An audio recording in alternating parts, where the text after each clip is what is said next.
Dozens of athletes with ties to Washington State have the honor of representing their country at the 2024 Summer Olympics this year. I'm Chris Egan with King 5 Sports. Before the games, we sat down with local athletes and coaches to hear their stories. Here are some of the big names from the Pacific Northwest that we're tracking throughout the games. At the Tokyo Olympics, former Husky Kelsey Plum made history by winning the first ever gold medal in women's 3-on-3 basketball. Even though it was COVID and even though, people couldn't come, it still was one of the most surreal feelings, just getting that gold medal around your neck. Now, the greatest UW women's basketball player of all time is back for a second Olympics, this time for the U.S. 5-on-5 national team, a team that hasn't lost an Olympic game since 1992. Plum is overjoyed to be on the squad. To be able to make this team is the highest honor. So I just wear that with a lot of pride, and I show up every day and try to be the best teammate I can be, because it's definitely about the name on the front. Plum has worked hard for this moment. When she played for the Huskies, she told me she would take at least 500 shots a day on her own. Kelsey's gone on to win 2 WNBA titles and is a 3-time All-Star. She's earned this chance to play on the world's biggest sports stage. I walk in the gym and the person next to me is my teammate. I kind of think about it like that. You see the gravity that people have, but I'm as good as anyone. So roll the ball out. And to me, I don't really, you know what I'm saying? I don't want to mean that in like an arrogant sense, but yeah, I'm meant to be here. Number 1 pick, Rookie of the Year, 2 WNBA titles. And in 2021, Storm star Jewell Lloyd won her first ever gold medal. It's just kind of like a relief. You do so much and you sacrifice so much for basketball. And so to have that moment of the highest honor as an athlete, it's tremendous. 3 years later, Lloyd is playing like an MVP. Many considered her a lock to make the U.S. team, but she wasn't taking anything for granted. It's pretty surreal. You kind of think of the Olympics as a one-time and, a lifetime opportunity where you're like, I don't know if it's going to happen. You might have extra goals, but you achieve it once, you're like, this is awesome. You get selected twice and it's like, no way. It's pretty cool because it's such a big gap in between a lot of things that happen in 4 years. So to know that you're still elite, you're still doing what you're supposed to be doing, it's not easy at all. And so to know that I'm still up there and doing what I need to be doing and have that recognition from the committee is pretty cool. Jewell says it's also pretty cool playing on a women's basketball team that has won 9 of the last 10 gold medals. Expectations in Paris are high, but she says that's what you get when you put on a USA jersey. There's not a pressure to always just be perfect, but there's a pressure to come out and compete. And I think that's what sets the tone for us, is that we know obviously the history of our league, and the history of the players who played and what they had to do and the legacy and all these things, but we know that for ourselves, we want to compete at a very high level. Having USA across your chest it's letting people know that we are the best in the world, and we want to have that, and we know that. And so regardless of just scoring or things like that, it's how we play and how we play the game of basketball, and we take a lot of pride in that. In Tokyo, Lloyd averaged 5 points, 2 assists in 18 minutes a game. In Paris, those numbers should all go up. It's an honor, honestly, to understand the shift of your role based on just personnel is different. If you look at, who's on this team, things like that, or how to make a team, I might be one of the best scorers in the world, but for me, on the USA team, it's defense and energy. And so you have to be willing to change a little bit to adapt and bring that, and I love doing that. I love having a different role.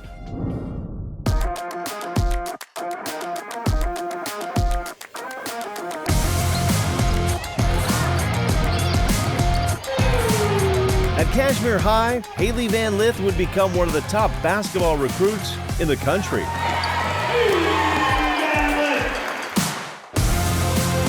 In college, she first led Louisville to the Final Four. Last season, she made it to the Elite Eight, this time with LSU. Now, Haley's in the Olympics for 3-on-3 hoops. Representing USA is so special just because of what Team USA means. Every team we play, they want to be us. They want to be USA. To be able to play freely and invest time into it and not discriminated against because we're women trying to play sports. Getting to this monumental moment didn't come easy. During elementary school, Haley traveled multiple times a week from Wenatchee to the west side to play for a select team out of Puyallup. Really explode. Hi. Had a girl. Nice job. For over a decade, she spent 6 to 7 nights a week in the gym training with her dad, Corey. It's crazy because in hindsight, my dad built me to be the perfect 3-on-3 player. The grittiness, the toughness, the physicality, the edge to want to win. Those are all things that he taught me, and he really prepared me for this moment. This is Haley's first Olympics, but not her first time playing for Team USA. She's already won 5 gold medals at World Cup tournaments. Honestly, it never gets old wearing the gold around your neck and they play the Star-Spangled Banner and you just sing, and it means so much more. It makes everything in life mean more, and it feels almost better each time, so it's definitely indescribable. But Haley says winning an Olympic gold would be the ultimate, not just for her, but for everyone that's helped her reach this dream. When I stand on that podium, I'm really standing on the shoulders of my parents and all the people in my life that started me out as 8-year-old Haley who wanted to play up in 2nd grade with the 3rd graders. And it's really just a tribute to me, but also the community. Seattle Storm guard Sammy Whitcomb has been playing basketball for more than 30 years. In 2006, she'd make her first stop in Seattle, playing for the Washington Huskies. My college experience was all about perseverance and, just getting better. That was kind of pre the portal and everybody transferring and stuff. So, I went through coaching changes and a lot of just transfers from that. You kind of just had to gut it out and stick through it. And I think that it really taught me to just get in the gym every day, focus on myself, try and get better, be the best version of myself. After Washington, Whitcomb would play in Switzerland, Germany, and then Australia. I wanted to go. I wanted to, experience Australia, see it so far away. I thought if I could play basketball there, why not? I went and instantly, loved the culture, loved the people. She'd play in Australia for several years, become a citizen, and get naturalized. And in amongst all of that, I fell in love. I met my wife. So there was a lot of just sort of beautiful pieces that fell together that really made it feel like, it was fate for me to go to Australia in the first place. And now I'm a citizen, and I've represented Australia at a couple of world championships. So yeah, it's been incredible. You have a lot of pride playing for Seattle, but how much pride do you have playing for Australia? I mean, it's just different. It's where I feel like I, sort of discovered myself. I've made a real life there. I have 2 boys now. I have a wife. Like I said, it's home now for me. It's where we spend our off seasons. And the sisterhood of playing on that team, it makes me emotional just talking about it. I love those women. I love playing with them. I have a lot of joy thinking about it. Sammy also found joy playing in the WNBA. She helped the Storm win 2 titles, but her ultimate dream was to represent Australia in the Olympics, and now she will. I think the Olympics is it's a dream I've had since I was a kid, and it's one that honestly it was probably the last one that I thought, that's probably the one I won't get. It's probably the hardest one to attain, the one that if I couldn't get it, it's a bummer, but you're it's the Olympics. There's only so many, 12 teams go, only so many players go, all of that. So you just sort of think that's the dream that's maybe unattainable, but you keep chasing it. So I think to be almost 36, to get to achieve something that you've worked your whole life for at that age, when most people would be saying, your career's over and all those things, I think is really special, really, really special. Ezzie McMagor is playing the best basketball of her life. An all-star in 23, and this season, she's been key for the Storm. Ezzie grew up playing basketball in Australia. In 2016, she led the Aussies under-17 team to a world championship. That was the first team to beat the U.S. in tournament's history. That was obviously a huge achievement. The USA are a great team. They're hard to beat. After the win, many started to compare Ezzie to the greatest player to ever come out of Australia, Storm legend Lauren Jackson. In 2020, Ezzie helped Seattle win a title, and a year later, she would play in her first Olympic Games. It's pretty special, especially the first one.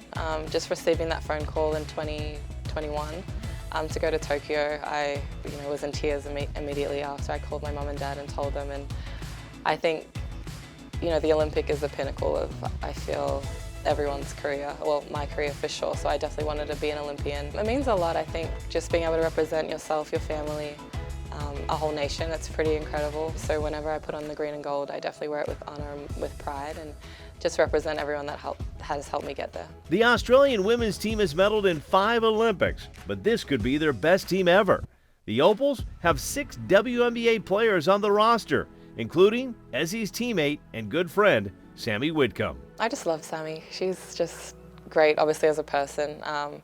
As a player, she's just, you know, we talk about it, she's just the utmost professional. She works hard. She's, you know, always in the gym, first person in the gym, just working on her game, working on her strength and conditioning. So she's a big part of Australian basketball.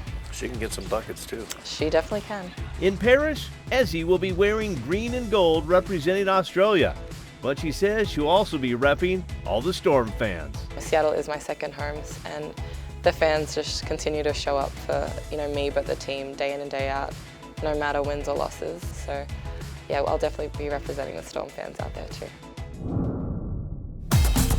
Hawkinson for 3, his second tonight. Josh Hawkinson's basketball career took off in Pullman. Ahead of the pack, Josh Hawkinson. At Washington State, he became the school's all-time leader in rebounds and double-doubles. Playing in the Pac-12, you're playing against, you know, future NBA, first-round draft picks, NBA superstars. You know, on a nightly basis, playing against those guys, that definitely makes you better. He loved his time at Wazoo, but Hawkinson fell in love with basketball long before he wore the crimson and gray. I think ball was just always integrated into my life from a really early age. Ball was my first ever word. Parents who both play professional basketball, it's kind of just in your blood, in your nature to play the game. After Washington State, he dreamed of playing in the NBA. I worked out for like 4 or 5 NBA teams, and unfortunately I wasn't, selected in the NBA draft. So Hawkinson moved to Japan to begin his professional basketball career there. I think at first I was, really homesick, and I didn't really know what to expect. My parents came a bunch of times my first year and kind of helped me assimilate into living in a different country by yourself. Hawkinson embraced the culture and even learned the language. 私の名前はジョシュ・ホーキンソンです。28歳です。シアトル出身。日本のために頑張ります。 But he likes to do most of his talking on the court. Now going into his 8th season, Josh is one of the best players in the league. Seeing how much the game has grown there, so I'm kind of really proud of the fact that I'm a part of that. And thanks to his 6'10" frame and blonde hair, he's also become somewhat of a superstar. I remember, stepping out of a cab with one of my friends. We were going shopping. And we weren't even outside the cab, and there was like a line of 15 people waiting outside the cab, and I was not ready for that at all. Hawkinson's rock star status grew after he helped Japan qualify for the Olympics during the World Cup. First time in like 60 or 70 years. You look in the stands, everyone's moved to tears just from our performance, so I think it's just so cool to be a part of that. Now it's on to Paris. There's only a handful of people who get the opportunity to be an Olympian, so I'm just more so looking forward to the process of it and working toward that, and then once it comes, then I think I can fully embrace what that means. Mark Few is currently the winningest active Division I coach by winning percentage.